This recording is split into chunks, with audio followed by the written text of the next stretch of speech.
Սիրելիս, այսօր Հիսուսի մասին ոչ թե միայն լսելու ժամանակն է, տեսեք, այնքան հեշտ է ասել, որ Հիսուսը կա։ Գիտեք ինչն է հետաքրքիր։ Մենակ կայով չի անցնում։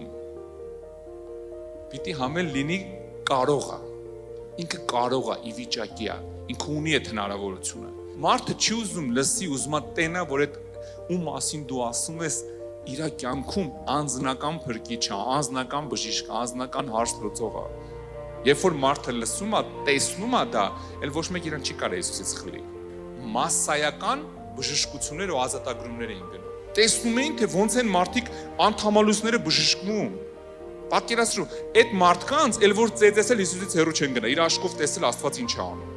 Եթե Աստված գալիս է մարդուն ազատագրում է, ով է մարդը, որ կանգնացնի։ Եթե Աստված գալիս է մարդուն բժշկում է, ով եմ ես, որ կանգնացնեմ։ Բա ոնց արթնություն լինի, ոնց մարդիկ միաբան լսեն քո ասածը, եթե չտենան Տիրոջ հրաշքը։